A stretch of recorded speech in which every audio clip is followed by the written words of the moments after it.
नमस्कार दोस्तों, stock market studies में फिर से एक बार आपको बहुत-बहुत स्वागत है। तो आज मैं फिर से आपके सामने कुछ इम्पोर्टेंस कंपनी का अपडेट शेयर करने वाला हूँ, तो वीडियो को पूरा लास्ट तक देखिएगा और अभी तक अपने चैनल को सब्सक्राइब नहीं किया तो ज़रूर कर लीजिएगा। कंटिन्यूअसली इन्फॉर्मेशन और अपडेट्स पाने के लिए चैनल के ऊपर बने रहिएगा। तो चलो देख लेते हैं कौन-सा कंपनी है इस वीडियो के अंदर। फर्स्ट जो कंपनी है उसके बारे में चर्चा करूँ, उसका नाम है आईटीसी।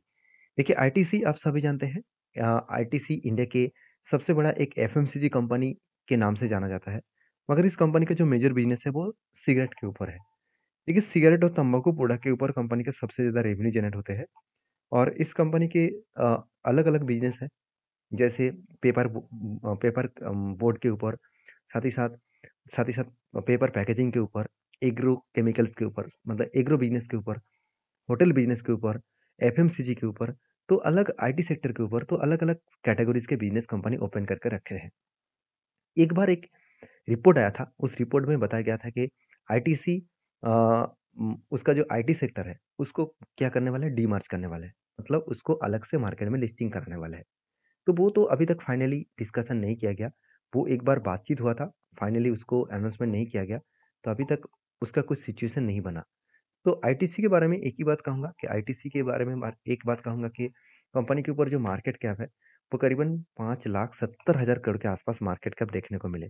तो कंपनी के जो आरओसी, आरओई दोनों ही बेस देखने को मिले हैं। एनुअली इनकम जो है वो 19,400 करोड़ के आसपास है। डेब्ट के बारे में बात करो, डेब्ट एकदम ज़ीरो है और प्रोमोटर के पास होल्डिंग भी ज़ीरो है। तो जो लोगों का यही कन्फ्यूज़न है कि सर कंपनीज़ के ऊपर प्रोमोटर नहीं है, तो क्या कंपनी खराब खराब है? बिल्कुल नहीं। आप देखेंगे तो बीएससी के ऊपर प्रोमोटर नहीं है, एल&टी के ऊपर प्रोमोटर नहीं है और उसी तरीके से आईटीसी के ऊपर भी प्रोमोटर नहीं है। क्या कंपनी बेकार है? बिल्कुल नहीं। ऐसे मत समझिए कि कंपनी बेकार है। प्रमोटर ना होने के बाद भी इस कंपनी का मेजर जो स्टेक है, वो किसके पास है? एफआईएस और डीएस के पास। अच्छा खासा होल्डिंग एफआईएस के पास और डीएस के पास आपको देखने को मिल जाएगा। और इसी के ऊपर डिपेंड करके आपको मैं बता दूँ कि कंपनीज़ के ऊपर जो इन्वेस्टर है, वो अलग लेवल का यहाँ पे इन्वेस्टमेंट भी करके रखे हैं। तो इस कंपनी का जो क्वार्टरली रिजल्ट है, वो आप देखेंगे तो सेल्स के मामले में सेल्स लगातार बढ़ता हुआ देखने को मिले। एक्सपेंस भी कंपनी का कंट्रोल में है और उसी बेसिस में कंपनी का नेट प्रॉफिट वो भी लगातार बढ़ता हुआ देखने को मिले। तो कंपनीज़ का जो प्रॉफिटेबिलिटी है, वो भी लगातार बढ़ता हुआ यहाँ पे देखने को मिले। तो अलग लेवल का यहाँ पे प्रॉफिटेबिलिटी ग्रोथ होता देखने को मिले है। तो इस कंपनी के ऊपर हर किसी का इसी कारण की वजह से इन्वेस्टमेंट कंपनी के ऊपर किया है कि कंपनी का जो कर्जा है वो ना के बराबर है और कंपनी का रिजर्व लगातार बढ़ता हुआ देखने को मिले। कंपनी खुद के बिजनेस के ऊपर मतलब CWIP के ऊपर कंपनी 3,000 करोड़ के आसपास पैसा लगा कर रखे है। अभी CWIP होता क्या है? कैपिटल वर्किंग इन प्रोसेस, मतलब कंपनी खुद के जो कैपिटल्स है उसको कुछ ऑनगोइंग प्रोसेसिंग में पैसा लगा के रखे हैं। तो एक बेस्ट पॉइंट माना जाता है किसी भी कंपनीज के ऊपर। और टोटल जो अदर्स एसेट है, उस एसेट के बारे में बात करूँ तो एज़ ए ट्रेड रिसीवेबल के बारे में बात करूँ तो कंपनी की इस बार 4,000 करोड़ के आसपास ट्रेड रिसीव हुआ। तो ये भी एक प्लस पॉइंट है, जिसको आपको भूलना नहीं चाहिए। तो कंपनीज़ के सारे पॉइंट्स को मेजर करके मैं एक ही बात कहूँगा कि कंपनी के अपकमिंग टाइम्स में और भी ज़्यादा ग्रोथ होने का चांसेस आपको देखने को मिल जाएगा। कंपनी के एवरेजली डिलीवरी का परसेंटेज दिखा दूँ तो कंपनीज़ के ऊपर 60 टू 40 टू 60% के आसपास डिलीवरी देखने को मिले। एवरेज डिलीवरी परसेंटेज आपको 55% के ऊपर देखने को मिल जाएगा। तो एक अच्छा खासा डिलीवरी कंटिन्यू हो रहा है, क्योंकि इस कंपनी का जो टेक्निकली चार्ट पैटर्न है, वो एक लंबा सा जर्नी का टेक्निकली चार्ट पैटर्न बना। 2018 से लेकर एक क्या बना, एक कप बना, उसके बाद एक हैंडल बना और फाइनली वो कप विथ हैंडल पैटर्न का ब्रेकआउट भी हुआ और इसका जो टारगेट निकल कर आ रहा है, वो कुछ 600 रुपीज़ के आसपास। अगर मैं एंट्री लेवल से टारगेट तक देखूँ, तो 60% के आसपास टारगेट मिलेगा और ये टारगेट अगर मुझे 1 साल नहीं 2 साल में भी मिले, तो भी मुझे 30% के आसपास टारगेट मिलेगा। तो कहने का मतलब है कि कंपनीज़ के ऊपर जब भी कोई टेक्निकली चार्ट पैटर्न बने, तो उसको ज़रूर फ़ोकस रखना, उसको ज़रूर याद रखना। तो ये अलग लेवल का यहाँ पे टारगेट अचीव कंपनी कर चुके हैं।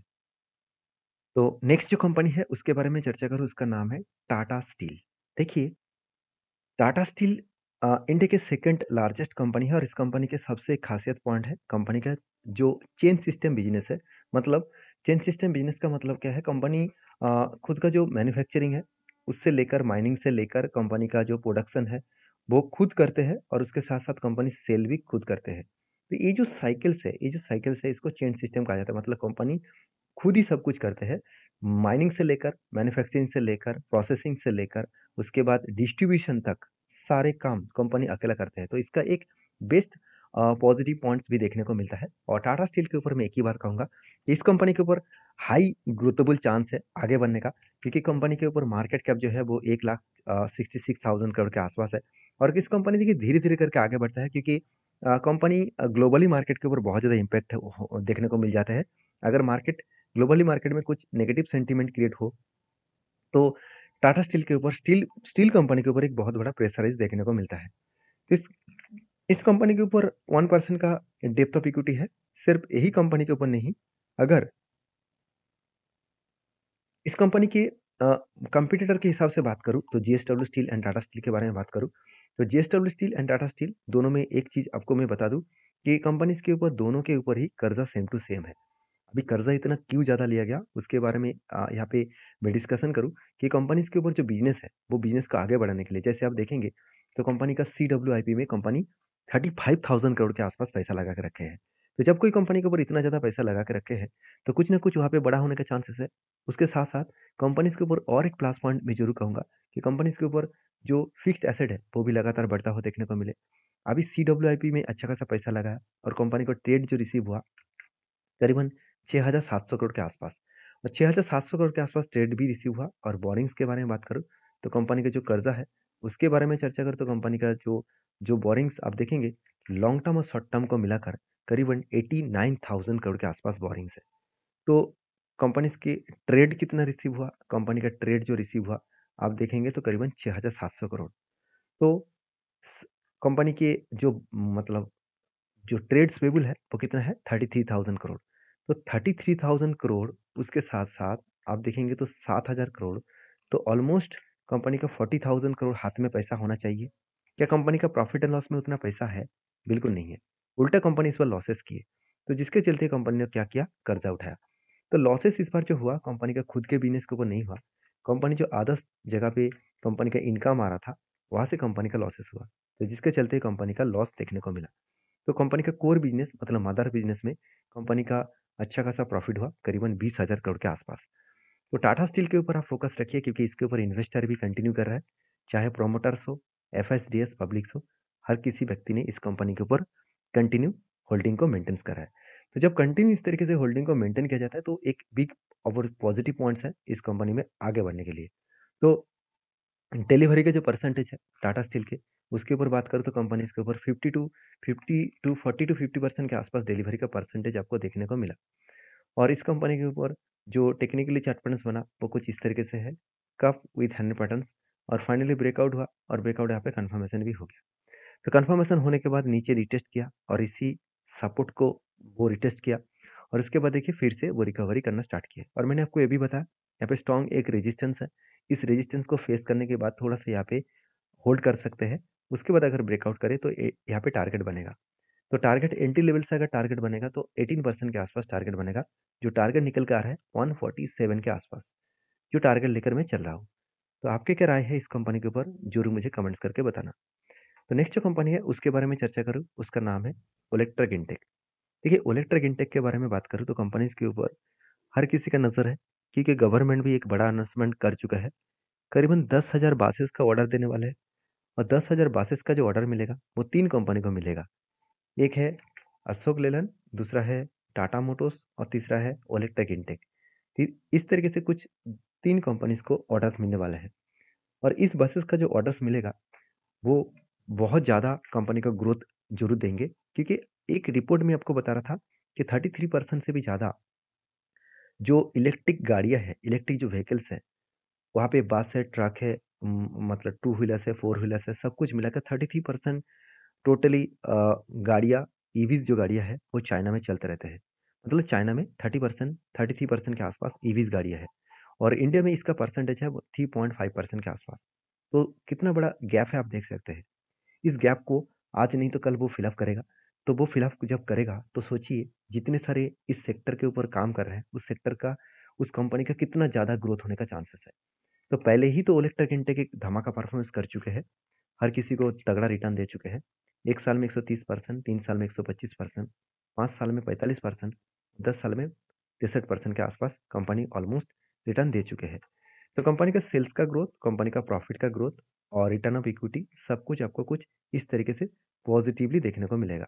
तो मैं ज़रूर कहूँगा इस कंपनी के ऊपर स्टडी करिए, उसके बाद कुछ डिसीज़न लीजिए क्योंकि कंपनीज़ के ऊपर हाई ग्रोथेबल होने का चांसेस है। इसीलिए शायद इन्वेस्टर भी धीरे-धीरे करके खुद का होल्डिंग बढ़ा रहा है। जैसे आप देखेंगे तो एफएस के पास कितना होल्डिंग था? सिर्फ 3%। आज होल्डिंग कितना है? 8%। येस के पास कितना है? ना के बराबर होल्डिंग था, आज भी ना के बराबर होल्डिंग है। पब्लिक के पास कितना है? 41% के आसपास होल्डिंग था और आज भी कितना है? 41% के आसपास होल्डिंग्स है। तो कहने का मतलब है कंपनीज़ के ऊपर अच्छा खासा यहाँ पे होल्डिंग्स आपको देखने को मिलेगा और उस बेसिस में कंपनी के ऊपर एक अच्छा खासा ग्रोथ होने का चांसेस भी है। तो बैलेंस शीट के बारे में बात करें तो कंपनी का रिजर्व लगातार बढ़ता हुआ देखने को मिले, उस बेसिस में कंपनी का बोरिंग्स भी बढ़ता हुआ देखने को मिले और कर्जा लिया गया इस एक ही कारण की वजह से। कंपनी का कर्जा शॉर्ट टर्म के ऊपर है, लॉन्ग टर्म के लिए नहीं है और कंपनी के ऊपर प्रोजेक्ट में मिला। कंपनी इस बार ट्रेड जो रिसीव किया करीबन 520 करोड़ के आसपास कंपनी का टोटल ट्रेड रिसीव हुआ। तो एक अच्छा खासा ट्रेड रिसीव भी हुआ, तो उस बेसिस में कंपनी का आगे बढ़ने का हायर पॉसिबिलिटी है। तो इस कंपनी के ऊपर लास्ट कुछ फ्यू डेज़ का डिलीवरी का परसेंटेज दिखा दूँ तो डिलीवरी का परसेंटेज वीक होता देखने को मिले। क्यों? क्योंकि पहले ही एक लंबा जर्नी हो चुके हैं। अभी देखिए एक ही रेंज के ऊपर कंपनी ट्रेड कर रहा है, तो उसी रेंज में कंपनी के ऊपर हाई वॉल्यूम नहीं हो रहा है। एक बात मैं आपको बता दूँ, अगर मैं एक ट्रेन लाइन ड्रॉ करके दूँ, तो ध्यान दीजिएगा, कंपनी का जो रेंज क्रिएट हो रहा है, वो लोअर हाई बनाते जा रहा है। इसका मतलब जो कंपनी के ऊपर जो लोअर हाई बनते-बनते आगे बढ़ रहा है, इसका मतलब यहाँ पे एक ब्रेकआउट होने का चांसेस है। तो मैं इंतज़ार कर रहा हूँ यहाँ पे एक कप विथ 100% क्रिएट करने का। मतलब जब भी यहाँ पे एक देखा जाए तो एक कप बनेगा और उसके बाद एक हैंडल क्रिएट करेगा, तो मैं ज़रूर इस लेवल के बाद एक एंट्री ज़रूर लूँगा। तो आपके क्या डिसीजन है? ज़रूर मुझे कमेंट्स करके बताना। और ये वीडियो टोटली एजुकेशन पर्पस में था। कोई भी मेरे तरफ से बाय एंड सेल का रिकमेंडेशन नहीं है। तो प्लीज़ काम करना है तो आपके रिस्क के हिसाब से, रिसर्च के हिसाब से काम करिएगा। तो नेक्स्ट जो कंपनी है उसका नाम है Alpha Logic Technology Services Limited. तो Alpha Logic Technology Services Limited जो एक आईटी सेक्टर से बिलोंग करते हैं। 300 करोड़ के आसपास इसका मार्केट कैप है और इस कंपनी के ऊपर एक बहुत बड़ा अपडेट है। वो अपडेट कुछ इस तरीके से है बोनस का। तो कंपनी के ऊपर 1:3 रेशियो का बोनस देखने को मिला। इसका मतलब हर 3 शेयर के बदले आपको 1 शेयर बोनस के हिसाब से मिलने वाला है।